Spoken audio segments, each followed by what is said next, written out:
I'm Mia, 28 years old, and I just canceled a 3-year automatic transfer that was bleeding me dry.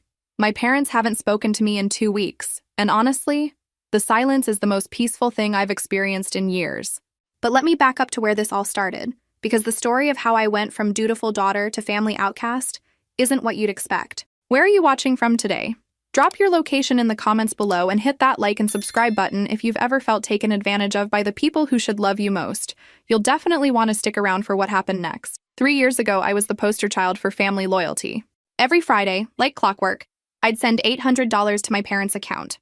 Not because they asked nicely, mind you, but because they'd perfected the art of making me feel guilty if I even hesitated. "Mia, sweetheart," Mom would say in that voice that somehow managed to be both sweet and manipulative. "Your father's arthritis is acting up again, and you know how expensive his medication is." Dad would chime in with stories about their fixed income and how they were barely scraping by in their little rental house.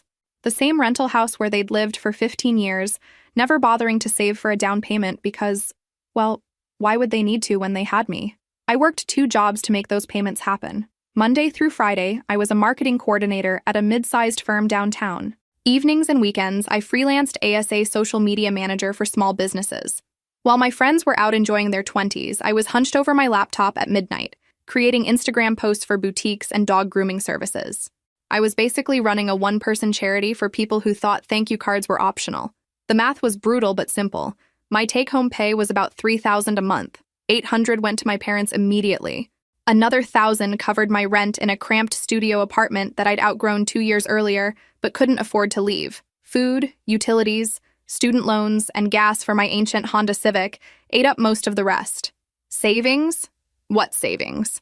The concept was as foreign to me as a vacation to Europe. But here's what kept me going through those exhausting years. My parents' gratitude, or what I thought was gratitude. "You're such a good daughter, Mia," they'd tell me during our weekly phone calls. "We don't know what we'd do without you." Those words were like a drug.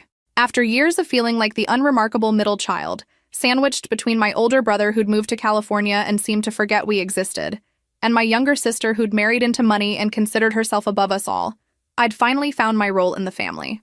I was the reliable one, the one who came through when it mattered, the one they could count on. What I didn't realize then was that reliability, when it's one-sided, isn't love. It's exploitation with a pretty bow on top. The irony is that I thought I was building something meaningful. Every transfer felt like an investment in our relationship, proof that I was worthy of their affection. I imagined future family gatherings where they'd tell everyone how I'd saved them, how I'd been their hero during their golden years. I pictured myself as the daughter who'd earned her place through sacrifice and devotion. Looking back, I can see how naive that was. But when you're raised to believe that love is earned rather than freely given, you'll work yourself to death trying to prove you deserve it. And that's exactly what I was doing, working myself to death when I met David. David walked into my life on a random Tuesday afternoon when I was having the worst possible day. My laptop had crashed that morning, taking 3 days of client work with it. My car had started making that weird grinding noise that meant expensive repairs were coming. And I'd just gotten off a particularly draining call with Mom about their latest financial emergency. I was standing in line at the electronics store, clutching my dead laptop and probably looking like I was about to cry, when this tall guy behind me started talking. "MacBook Pro?" he asked, nodding toward my laptop case. "Was," I replied, not really in the mood for small talk. "Now it's an expensive paperweight." He laughed, and something about the sound made me actually look at him. Brown skin, kind eyes, and a smile that seemed genuinely amused rather than polite. "I'm a software engineer," he said. "Want me to take a look? Might be salvageable." Normally, I would have politely declined. I wasn't the type to accept help from strangers, especially attractive male strangers who probably had ulterior motives. But I was desperate, and something about his demeanor felt safe. "You'd do that?" I asked. "Sure. There's a coffee shop next door. Give me 20 minutes and I'll at least tell you if it's worth fixing or if you should start shopping for a replacement." 20 minutes turned into 2 hours. David not only fixed my laptop, he also optimized it so it ran faster than it had in months. More importantly, we talked. Really talked in a way I hadn't experienced with anyone in years. He was intelligent without being condescending, funny without being cruel, and when I mentioned that I worked 2 jobs, he didn't immediately ask why I needed the money or suggest that I was being irresponsible with my finances. "That must be exhausting," he said instead, and the simple acknowledgement of my reality was so refreshing that I nearly teared up. We started dating slowly, coffee dates that turned into dinner dates that turned into weekend adventures around the city. David was everything I hadn't known I was looking for. Stable, kind, ambitious but not ruthless. And most importantly, he seemed to see me as a whole person, rather than just a function. For the first time in years, I had something in my life that was purely mine. My parents didn't need to approve of David, didn't need to benefit from my relationship with him, and didn't need to be involved in every aspect of our connection. It was liberating in a way I hadn't expected. Of course, I couldn't keep him to myself forever. After 6 months of dating, it felt natural to introduce him to my family. I was nervous, but hopeful. David was successful, respectful, and clearly crazy about me. What wasn't to like? The first meeting was at my parents' house for Sunday dinner, a tradition I'd maintained religiously despite my packed schedule. I'd warned David that they were a little old-fashioned and might need time to warm up to him, but I wasn't prepared for what actually happened. They were polite, almost aggressively polite. "David, how lovely to meet you," Mom said, her smile bright enough to power the neighborhood. "Mia has told us so much about you." Dad stood up to shake his hand, which was unusual. Dad usually stayed planted in his recliner unless the house was on fire. "Welcome to our home," he said formally, like David was a visiting dignitary rather than his daughter's boyfriend. Throughout dinner, they peppered him with questions that felt more like an interview than a conversation. What did he do for work? Where did he grow up? What were his career goals? His family background? David handled it all gracefully, answering their questions with humor and humility. He complimented Mom's cooking, asked Dad about his woodworking hobby, and generally charmed them exactly the way I'd hoped he would. But something felt off. There was a stiffness to their interactions, a forced quality to their smiles. They were trying too hard to appear accepting, which made me wonder what they were really thinking. After dinner, while David was in the bathroom, Mom pulled me aside. "He seems very nice, sweetheart," she said carefully. "But?" I prompted, sensing the unspoken reservation. "But nothing," she said quickly. "He's obviously intelligent and successful. We just want to make sure he's right for you." "What do you mean by that?" She exchanged a glance with Dad, who had joined us in the kitchen. "Well, you know how important family compatibility is," Dad said. "It's not just about the two people in the relationship. It's about how well everyone fits together." I didn't understand what they meant then. I thought they were just being overprotective parents, maybe a little suspicious of any man who wanted to date their daughter. I had no idea they were already deciding whether David was the right race to join their family. The subtle comments started about a month after that first dinner. Little remarks that seemed innocent on the surface, but left me feeling unsettled in ways I couldn't quite articulate. "David's so articulate," Mom would say after our phone calls where I'd mentioned something he'd said or done. "You can tell he had a good education. He's very professional," Dad would add approvingly. "Not like some of the young men these days." At first, I thought they were being complimentary, but there was something in their tone, a mild surprise that made me uncomfortable, like they hadn't expected David to be intelligent or well-spoken. When I brought David to their anniversary dinner 2 months later, the comments became more direct. "You know, Mia," Mom said while we were clearing dishes, "I was just thinking about your future. Have you two talked about children?" "Mom," I said, laughing uncomfortably, "we've only been dating 8 months. I know, I'm just saying, when you do have children someday, you'll want to think about what they'll look like, how they'll fit in." The words hit me like ice water. "What do you mean, how they'll fit in?" "Well," she glanced toward the living room where David was talking with Dad. "Mixed children sometimes have identity issues, don't they? Not knowing where they belong." I stared at her, waiting for her to clarify, to somehow make those words mean something other than what they clearly meant. But she just continued loading the dishwasher as if she'd commented on the weather. "Mom, that's incredibly racist." "It's not racist to be practical, Mia. I'm just thinking about potential challenges." Ah, yes, practical concerns. The polite person's way of saying something incredibly racist without owning up to it. Dad appeared in the doorway at that moment. "Everything okay in here?" "Just girl talk," Mom said brightly. Mia and I were discussing the future. The drive home was tense. David had noticed the shift in atmosphere, even if he hadn't heard the specific comment. "Did I say something wrong?" he asked. "Your parents seemed upset about something." I wanted to tell him the truth, but I was still processing it myself. How do you explain that your parents, who raised you to treat everyone with respect, had just revealed themselves to be the kind of people who judge others based on skin color? "They're just protective," I said weakly. "They need time to get used to the idea of me being serious about someone." But the comments continued, and they got worse. "He's very nice," Mom would say about David. "But you know his culture is very different from ours. Do you really think you'd fit in with his family?" "What's his culture, Mom? He's from Ohio." "You know what I mean." No, I didn't know what she meant. Or rather, I knew exactly what she meant, and I was desperately trying to pretend I didn't. David's family, when I finally met them, was warm, welcoming, and treated me like a beloved addition to their circle. His mother hugged me the moment we walked through the door. His father asked about my work and actually listened to the answers. His siblings teased him about being smitten and included me in their jokes.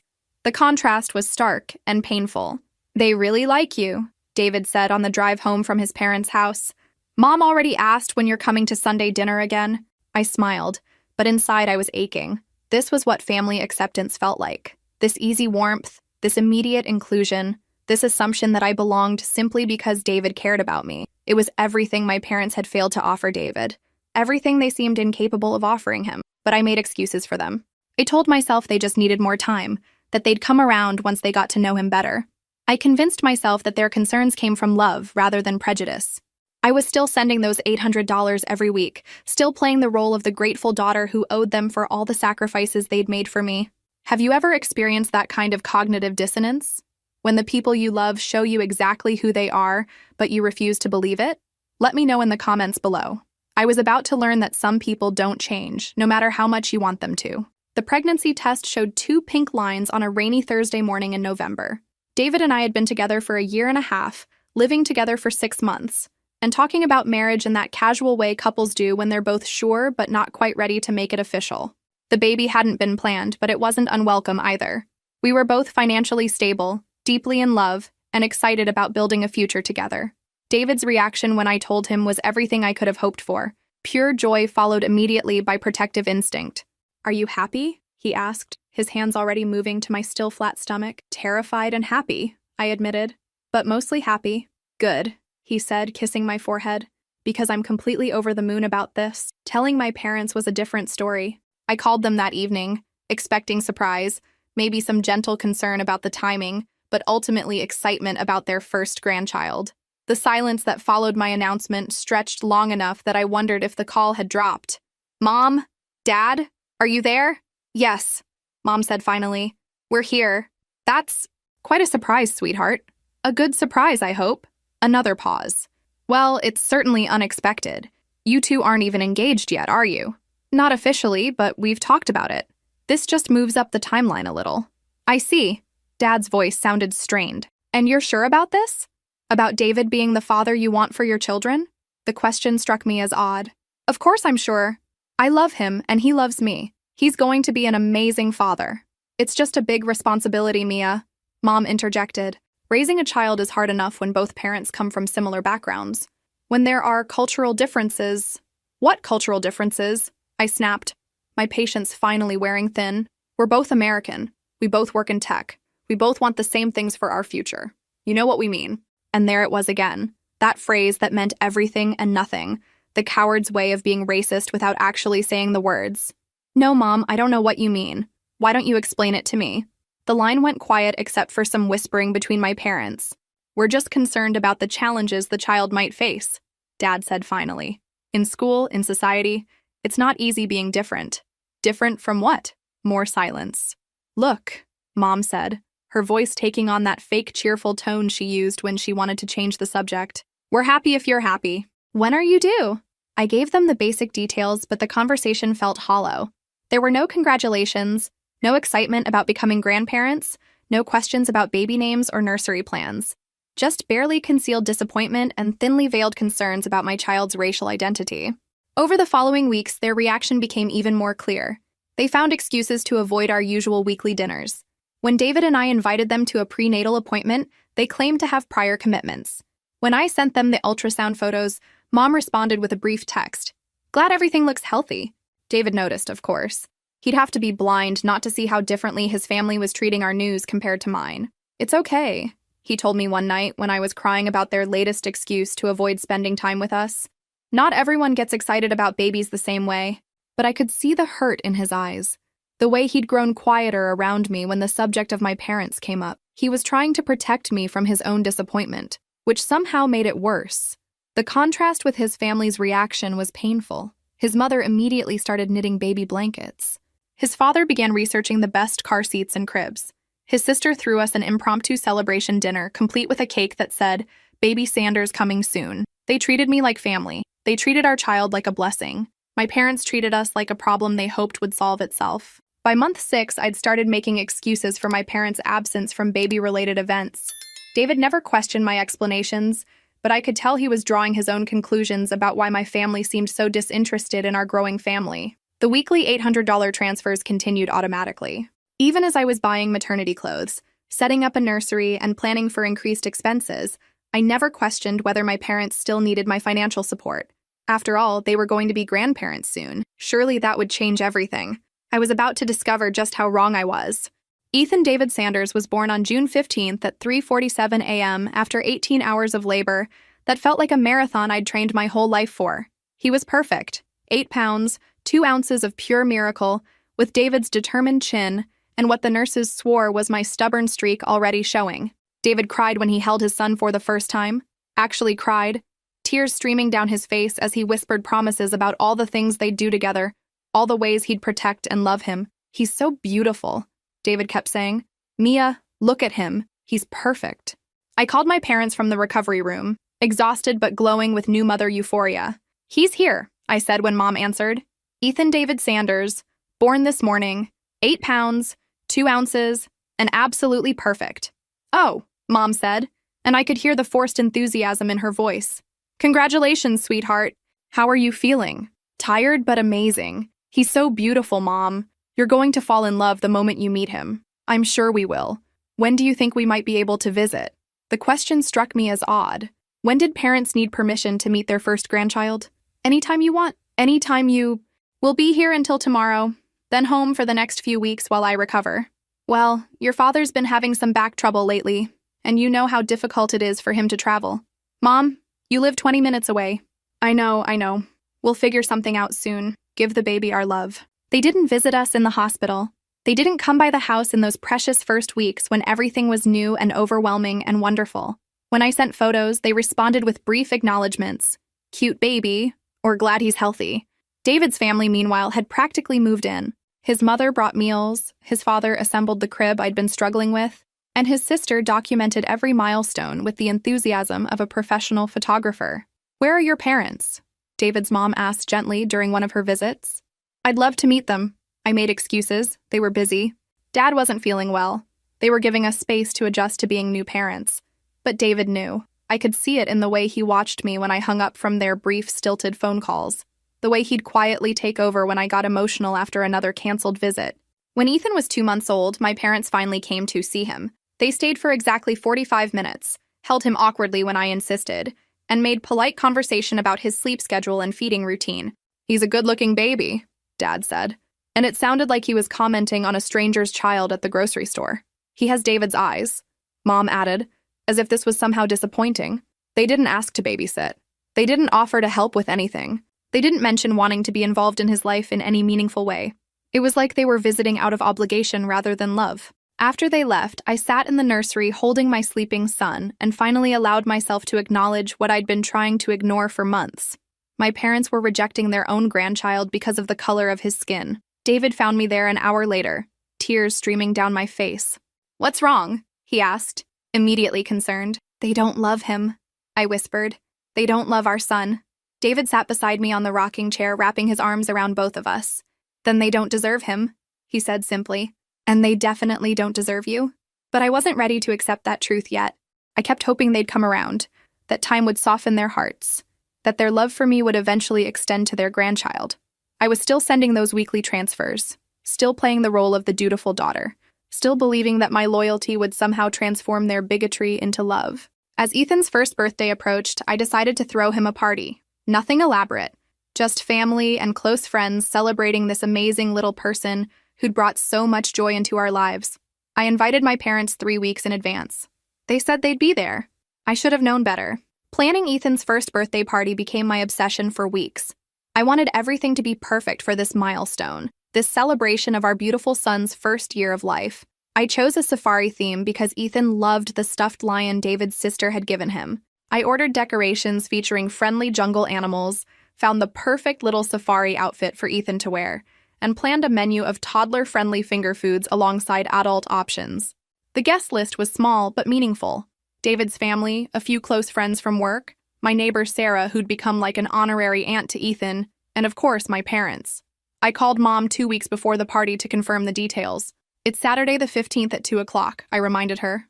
I'm making that coconut cake you love, and I thought Dad might enjoy grilling some burgers for everyone. That sounds lovely, sweetheart. Your father's been looking forward to it. The first sign of enthusiasm they'd shown about anything related to Ethan in months. I threw myself into preparations with the kind of energy that only comes from desperate hope.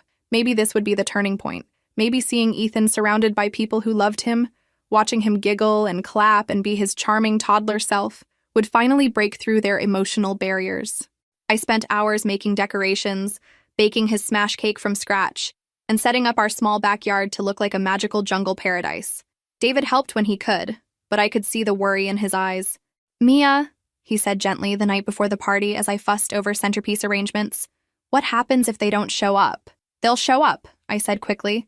"They confirmed 3 times this week. But what if they don't?" I couldn't answer that question because I couldn't bear to consider the possibility. If they missed Ethan's first birthday after specifically promising to be there, what would that say about who they really were? What would it say about the family I'd been financially supporting for 3 years? Saturday morning dawned bright and perfect. I was up early, double-checking every detail, making sure the house was spotless and the food was ready. Ethan woke up in one of his happy moods, babbling and clapping when he saw his safari decorations. David's family arrived first, arms full of presents and genuine excitement. His mother immediately swept Ethan into her arms, covering him with grandmother kisses, while his father set up a photo backdrop I'd created. "Where should we put the gifts?" David's sister asked, carrying what looked like half a toy store. "The dining room table," I said, my eyes constantly moving to the window, watching for my parents' car. Friends began arriving around too, each person lighting up when they saw Ethan in his little safari vest and khaki shorts. He was in his element, the center of attention, showing off his newest accomplishments like standing without support and clapping on command. By 2:30, everyone was there except my parents. "Should we start with the food?" David asked quietly. "Let's wait a few more minutes," I said, checking my phone for messages. Nothing. 3 o'clock came and went. Ethan was getting fussy, ready for his nap, and our guests were politely trying not to notice the empty spaces at the table I'd set for my parents. "I'm sure they're just running late," Sarah said kindly, but her eyes were sympathetic in a way that made my stomach clench. At 3:30, I finally called Mom's cell phone. It went straight to voicemail. I tried Dad's phone. Same thing. David found me in the kitchen, gripping the counter with white knuckles. "Hey," he said softly. "It's okay. Let's just celebrate our son with the people who are here." But it wasn't okay. It was the opposite of okay. This was their grandson's first birthday, and they'd simply decided not to show up. No call, no text, no explanation. We went through the motions of the party. Ethan smashed his cake with gusto, getting frosting in his hair and all over his safari outfit. Everyone laughed and took pictures and told him what a big boy he was. But I felt hollow inside, going through the motions while my heart broke a little more with each passing hour. After everyone left and Ethan was down for his belated nap, I sat in our living room surrounded by empty plates and crumpled wrapping paper, finally allowing myself to face the truth. My parents had deliberately missed their grandson's first birthday. Nothing says loving grandparents quite like ghosting your grandson's first birthday party. Not because of an emergency, not because they forgot, but because they'd made a choice about what mattered to them, and their mixed-race grandson didn't make the list. David sat beside me on the couch, not saying anything, just being present while I processed this new level of betrayal. "I have to call them," I said finally. "Are you sure? I need to know why." What happened next would change everything. I waited until Sunday evening to call, giving them a full day to reach out with an explanation, an apology, anything. But my phone remained silent.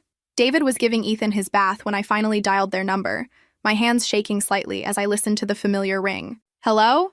Mom's voice sounded normal, cheerful even, like she hadn't just missed the most important day of her grandson's short life. "Mom, it's me." "Oh, hi, sweetheart. How are you doing?" The casual tone, as if nothing had happened, as if yesterday hadn't been circled on our family calendar for weeks, nearly knocked the breath out of me. "I'm confused," I said carefully. "We missed you at Ethan's party yesterday." A pause. Then, "Oh, that. Yes, something came up at the last minute." "Something came up?" "Your father wasn't feeling well, and you know how these things go." "Mom, this was Ethan's first birthday. His first birthday."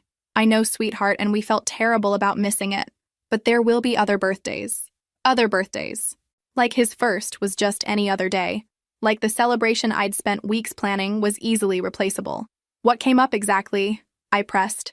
What was so important that you couldn't even call to let us know you weren't coming? Another pause, longer this time. I could hear muffled conversation in the background, like she was covering the phone and talking to Dad. Well, if you must know, she said when she came back, her tone shifting to something cooler. We had some concerns about the whole situation. What situation? The party, Mia. All those people, all that fuss over a 1-year-old who won't even remember it. My mouth fell open. Are you serious right now? We just thought maybe you were going a bit overboard, making such a big deal out of everything. I could feel anger building in my chest, hot and unfamiliar. I'd made excuses for them for months, found ways to rationalize their distance, their lack of enthusiasm, their obvious discomfort around my son. But this was different. This was deliberate cruelty. Mom, I said, my voice steady despite the rage building inside me. Why don't you just tell me the real reason you didn't come? I just told you. No, you gave me an excuse. Tell me the truth. The silence stretched so long I thought she'd hung up. When she finally spoke, her voice was quieter but somehow more devastating than if she'd screamed. Because he doesn't fit into our family, Mia. The words hit me like a physical blow. I actually gasped, my free hand instinctively moving to my chest. What did you just say? You heard me. That child, he's not really one of us. You chose this path, and now you have to live with the consequences. I couldn't speak, couldn't breathe, couldn't process what I'd just heard from the woman who'd raised me, who'd taught me to treat all people with respect and kindness. How can you say that? I whispered when I found my voice. He's your grandson, your blood. He's David's son first, she said coldly. And David's people will love him just fine. We don't need to pretend he belongs with us when clearly he doesn't. The line went quiet, except for my ragged breathing. Mia? Mom's voice had returned to its artificially sweet tone. Are you there? What do you think will happen next? Drop your predictions in the comments below. That question hung in the air between us like poison gas, and I finally understood that my parents hadn't just rejected my son. They'd rejected the woman I'd become, the family I'd chosen, the love I'd found. They'd been taking my money for 3 years while harboring this ugliness in their hearts, but they had no idea what they'd just unleashed. I'm here, I said finally, my voice eerily calm. I'm just trying to understand what you're telling me. We're telling you the truth, Mia. Dad's voice came on the line. They must have switched to speakerphone. We never asked you to get involved with someone like him. Someone like him. The casual racism in those 4 words was breathtaking. Someone like what, Dad? You know what we mean. There it was again. That phrase they'd been hiding behind for months. The coward's way of being bigoted without taking responsibility for their bigotry. No, I don't know what you mean, I said. Why don't you explain it to me? I could hear them whispering to each other, probably trying to decide how honest they wanted to be. We raised you better than this, Mom said finally. Better than what? Better than falling in love with a good man? Better than building a beautiful family? Better than being happy? We raised you to understand the importance of staying with your own kind, Dad said bluntly. Your own kind. The mask was finally off. After months of coded language and veiled comments, they were showing me exactly who they really were. My own kind, I repeated slowly. You mean white people? We mean people who share your values, your background, your way of life, Mom said defensively. David shares all of those things. No, he doesn't. He's different, and you know it. And that baby don't, I cut her off sharply. Don't you dare say one more word about my son. He's not going to fit in anywhere, Mia. Not really. Not with us. Not with them. Mixed children always struggle with identity issues. The clinical way she said it, like she was discussing a medical condition rather than her own grandchild, made my stomach turn. His name is Ethan, I said quietly. Your grandson's name is Ethan, and he is the most beautiful, intelligent, joyful child I've ever known. David's family adores him. My friends adore him. He fits in perfectly everywhere except with you. We're just trying to be realistic about the challenges. No, I interrupted, something shifting inside me like a gear clicking into place. You're trying to justify your racism by pretending it's concern. But I see you now. I see exactly who you are. The silence that followed was deafening. Mia, Mom's voice was softer now, maybe sensing they'd pushed too far. We love you. We just think, you love the version of me that sends you money every week, I said, surprising myself with how clear my thoughts suddenly were. You love the daughter who sacrifices her own happiness to keep you comfortable, but you don't love the real me. You certainly don't love my family. That's not true, isn't it? When was the last time you asked how David was doing? When was the last time you showed genuine interest in Ethan's development? When was the last time you acted like you wanted to be part of our lives, rather than just the beneficiaries of my bank account? They didn't answer. I worked 2 jobs for 3 years. I continued, my voice getting stronger. 2 jobs, Dad. Nights and weekends, sacrificing my own financial security to make sure you were comfortable. And this whole time, you've been judging the man I love and rejecting the child we created together. We never asked you to. Yes, you did. You absolutely did. Every guilt trip about your medical bills, every story about struggling on your fixed income, every time you made me feel selfish for wanting something for myself. You asked for it, and I gave it to you because I thought family was supposed to take care of family. I was pacing now. The phone pressed against my ear, adrenaline coursing through my system. But family isn't supposed to be conditional, is it? Family isn't supposed to depend on everyone looking the same, or believing the same things, or making the same choices. Mia, you're being dramatic. Am I? Because from where I'm sitting, it looks like I've been funding your retirement while you've been silently disapproving of every important thing in my life. The truth of it hit me like a freight train. I stopped pacing, my free hand moving to my mouth. Oh my God, I whispered. What? But I was already hanging up the phone, my mind racing with numbers and dates and the devastating clarity of hindsight. I had some calculations to do. I sat at my kitchen table with my laptop open, pulling up 3 years of bank records while David put Ethan to bed. The automatic transfers were all there, documented with brutal efficiency. $800 every Friday for 156 weeks. The math was simple and devastating. $124,800. $124,800. Nearly my entire annual salary for those 3 years. Gone to support people who'd been harboring racist views about the man I loved and the child we'd created together. But it wasn't just the transfers. There had been extras. Emergency dental work for Dad. $200. A new water heater when theirs broke. $800. Mom's unexpected medical bills. $2,000. New tires for their car. $600. The deposit on their current rental when they had to move. $1,500. I kept a meticulous spreadsheet, adding up every additional payment I could remember. The total was staggering. Over $131,000 in 3 years. Mia? David appeared in the doorway, concern written across his face. Everything okay? You've been in here for 2 hours? I turned the laptop screen toward him. Look at this. He whistled low when he saw the numbers. This is what you've been sending them? Every week, for 3 years. And you know what the really sick part is? What? I convinced myself I was investing in our relationship. I thought I was buying their love, their respect, their acceptance. I thought if I just sacrificed enough, they'd eventually see how much I cared about them. David sat down beside me, his hand finding mine. And instead? Instead, they've been taking my money while deciding my son isn't good enough for their family. I pulled up their bank account information, which I still had access to since I'd been making the transfers for so long. The balance made me laugh bitterly. They have $43,000 in their checking account, I said. $43,000. They've been crying poverty while sitting on enough money to live comfortably for a year. Turns out I'd been funding the world's most expensive racists. There should be a Yelp review category for that. David was quiet for a long moment, studying the screen. What do you want to do? I knew what I wanted to do. The question was whether I had the courage to actually do it. I want to cancel the automatic transfer. Okay. I want to block their phone numbers. Okay. I want to write them a letter explaining exactly why they'll never see another dollar from me. And then I want to move on with my life like they never existed. David squeezed my hand. Sounds like a plan. You don't think I'm being too harsh? Mia, he said gently. They called our son a misfit who doesn't belong in their family. They missed his first birthday on purpose. They've been taking your money while treating you and us with barely concealed contempt. If anything, you're being too generous. Ooh. I spent the next hour crafting the letter.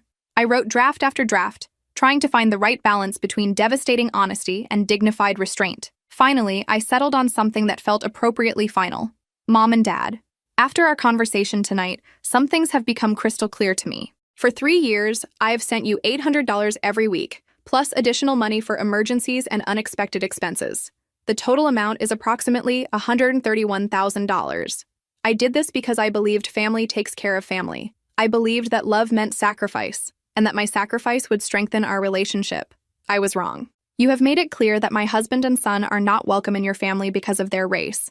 You missed Ethan's first birthday deliberately, and when confronted, you told me he doesn't fit in with us. You have taken my money while harboring these views. You have allowed me to support you financially while rejecting the people I love most. Effective immediately, all financial support will cease. I am removing your access to my accounts and blocking your phone numbers. If you need money in the future, I suggest you look to the $43,000 you've saved from my contributions over the past 3 years. If my son doesn't fit into your family, Then your family doesn't fit into my life. Do not contact me again unless you are prepared to apologize sincerely to both David and Ethan, and to demonstrate that you have genuinely changed your views about race and family. Mia. I read it aloud to David, my hands trembling slightly. Perfect, he said, and send it. But first, I had one more thing to do. I opened my banking app and canceled the automatic transfer that was scheduled for the next day. Then I removed them from my emergency contact list, deleted their numbers from my phone, and blocked them on social media. 3 years of financial slavery ended with a few clicks on my phone. It felt like taking my first real breath in years. I sent the letter on Monday morning and then waited for the explosion. It came faster than I expected. By Tuesday afternoon, my phone was buzzing constantly with calls from unknown numbers. They'd clearly borrowed phones from friends and neighbors, trying to get around the block I'd put in place. I let them all go to voicemail. The messages were predictable. Confused hurt, anger, desperate attempts at guilt manipulation, and finally threats. Mia, it's your mother. I don't understand why you're being so dramatic about this. Call me back so we can discuss this like adults. This is your father. You're making a huge mistake, young lady. Family is family, and you can't just throw us away over a misunderstanding. Mia, this is ridiculous. We raised you better than this. You're being selfish and ungrateful. And frankly, we're disappointed in the woman you've become. And finally, the threats. If you don't call us back by Friday, we're driving over there to talk to you in person. This nonsense has gone on long enough. I saved every voicemail, documenting their escalating desperation and rage. David suggested we might need the evidence if they actually followed through on their threat to show up at our house uninvited. By Thursday, the calls had stopped. I assumed they'd given up, at least temporarily. I was wrong. Friday evening, I was making dinner when the doorbell rang. David went to answer it, and I heard familiar voices in the entryway. My parents, talking over each other in the frantic way people do when they're desperate. We just want to talk to her, Mom was saying. This has all been a terrible misunderstanding. She's not thinking clearly, Dad added. You have to understand we love Mia. We'd never do anything to hurt her.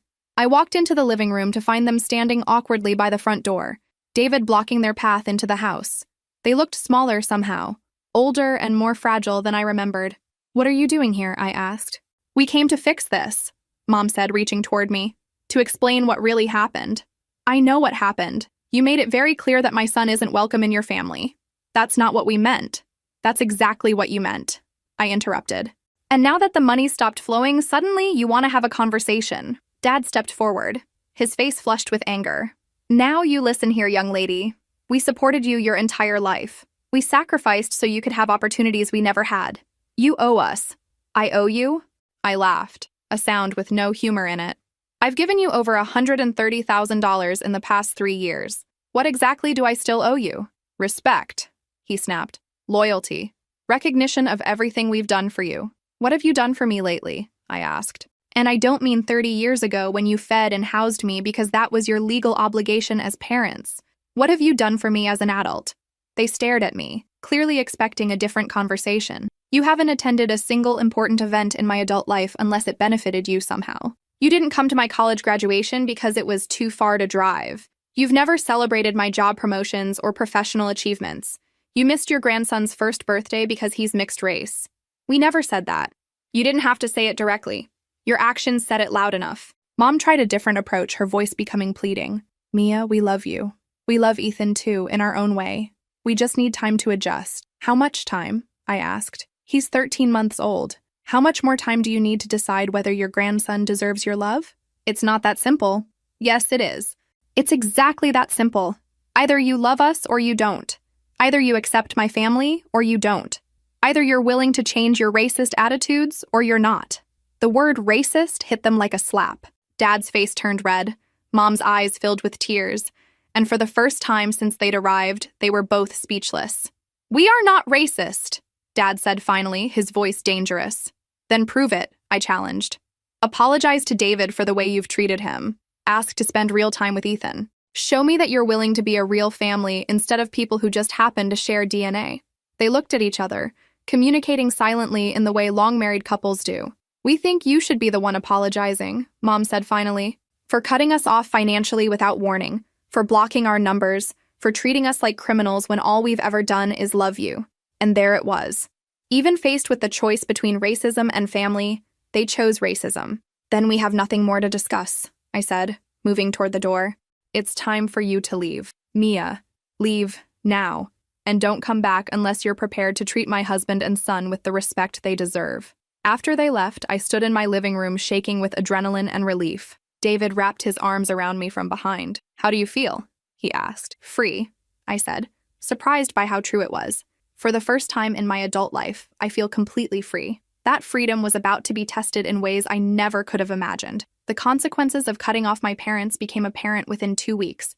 It started with a frantic call from my Aunt Linda, Dad's sister, who lived across the country and had apparently been designated as the family mediator. Mia, honey, your parents are in crisis, she said without preamble when I answered the phone. They're about to lose their house. I was quiet for a moment, processing this information. I'm sorry to hear that. That's it? You're sorry to hear that? They could be homeless by the end of the month. Aunt Linda, they have over $40,000 in their checking account. They're not going to be homeless. What $40,000? They've been living paycheck to paycheck for years. The lies were so deeply embedded that even extended family believed them. My parents had been performing poverty while stockpiling the money I'd been sending them. Check with them about their savings, I suggested. I think you'll be surprised. Mia, I don't understand what's gotten into you. These are your parents. They raised you, sacrificed for you. They took $130,000 from me over 3 years while treating my husband and son like they didn't belong in the family because of their race. Silence. Then, that can't be true. Call them and ask them to explain why they missed Ethan's first birthday. Ask them what they meant when they said he doesn't fit into our family. I hung up before she could respond. Over the next few days, more family members called. Cousins, aunts, uncles, all with the same message. I was being unreasonable, ungrateful, cruel. My parents had told everyone a carefully edited version of events that cast them as victims of their selfish daughter's sudden abandonment. None of them seemed to know about the racist comments. None of them knew about the financial exploitation. None of them knew the truth. But the most illuminating call came from my brother Marcus, who I hadn't spoken to in months. Jesus Christ, Mia, he said when I answered. What the hell is going on? Mom called me crying, saying you've cut them off completely. Did she tell you why? Something about you being mad they missed the kid's birthday? That seems like an overreaction. Marcus, when was the last time you sent Mom and Dad money? What? Never. Why would I? When was the last time they asked you for money? He was quiet for a moment. They don't ask me. They say I'm still getting established in my career. You make 6 figures as an engineer in Silicon Valley. So I make half of what you make, and I've been sending them $800 a week for 3 years. The silence stretched long enough that I thought he'd hung up. $800 a week? He said finally. That's more than I spend on rent. And they never asked you to contribute anything? They always said you had it handled, that you wanted to help them. I felt a familiar rage building, but this time it was cleaner, purer. They played us against each other, Marcus. They made me believe I was the only one who could help them while telling you that I had it covered. But why would they? Because I was the easy target. The daughter who felt guilty for every good thing in her life, who believed that love had to be earned through sacrifice. You had boundaries? I didn't. Over the following days, Marcus did his own investigation. He talked to other family members, pieced together financial information, and discovered what I'd already learned. Our parents had been manipulating the family narrative for years. The revelation caused a rift in the extended family that was both predictable and necessary. Some relatives, particularly the older generation, continued to support my parents and view me as the villain. But others, especially those who'd felt pressured to contribute money or support over the years, began asking their own questions. It turned out I wasn't the only one who'd been financially exploited, just the most successful target. 3 weeks after I'd cut contact, Marcus called with an update that was both vindicating and heartbreaking. I confronted them, he said, about the money, about the lies, about what they said about David and Ethan. And? Dad denied the racist comments at first, but Mom broke down and admitted it. She said they were concerned about cultural differences and thought you'd be happier with someone more suitable. Someone white, you mean? Yeah. And Mia. When I asked them about the money they've been saving from your transfers, they said they were setting it aside for emergencies. $43,000 in emergencies they never told you about, while telling me they were struggling to pay for basic necessities. Exactly. I told them they owed you an apology and probably some money back. Dad said you made your choice and could live with the consequences. The cruelty of it took my breath away. Even faced with irrefutable evidence of their deception and bigotry, they chose pride over reconciliation. I'm sorry, Mia, Marcus said. I should have seen what was happening. I should have questioned why they never asked me to help. It's not your fault. They're master manipulators. What are you going to do now? I looked across the room at David, who was on the floor building block towers with Ethan, both of them laughing as our son knocked down each construction with gleeful abandon. "I'm going to focus on my real family," I said. "The people who love us exactly as we are." It was the right choice. But letting go of 28 years of conditioning would prove harder than I expected. 2 months later, I was loading groceries into my car when I spotted my mother in the parking lot of the same store. She was alone, looking older and more frail than I remembered, struggling with her own heavy bags. For a moment, our eyes met across the parking lot. She raised her hand tentatively, a small wave that contained years of regret and hope. I felt that familiar tug, the impulse to help, to fix, to make everything okay between us. For just a second, I considered walking over, offering to carry her bags, pretending the past few months had never happened. Then I thought about Ethan at home with David, practicing his new words and taking his wobbly first steps. I thought about the peace we'd found in our small family, the absence of criticism and manipulation and conditional love. I gave my mother a small nod acknowledgement without invitation and got into my car. The drive home gave me time to process what I'd felt in that moment. Sadness, yes, but not guilt. Not anymore. David was in the kitchen when I arrived.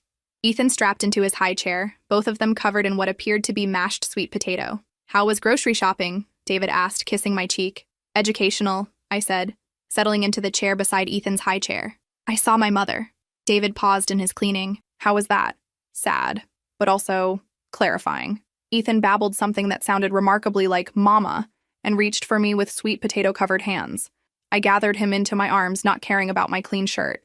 "Clarifying how?" David asked. I realized I don't miss them. I miss the idea of them, the parents I wanted them to be, but I don't actually miss the people they really are. David nodded, understanding immediately. "That makes sense. I used to think cutting them off was this dramatic, temporary thing, like eventually we'd have some big reconciliation scene where they'd apologize and we'd all cry and hug and become a normal family. And now? Now I realize that some relationships aren't meant to survive honesty. Some people would rather lose their family than examine their prejudices." As if sensing the gravity of the conversation, Ethan settled against my chest, his little fingers playing with my necklace while he made soft baby sounds. "You know what's funny?" I said. "I spent 3 years working myself to exhaustion to prove I was a good daughter, but being a good daughter to them required me to be a bad mother and wife." "How so?" "They wanted me to prioritize their comfort over my family's well-being. They wanted me to accept their racism and make excuses for it. They wanted me to teach Ethan that love is conditional, that acceptance depends on looking the right way and believing the right things." David sat beside us on the couch, his hand finding mine, and instead, I'm teaching him that he's loved exactly as he is, that his family will always have his back, that he never has to earn affection or tolerate disrespect. I looked around our living room, taking in the photos that lined our walls, Ethan's first steps, David's promotion celebration, our small wedding ceremony, moments of genuine joy and connection. Not a single picture included my parents. "I've been thinking about what family really means," I continued.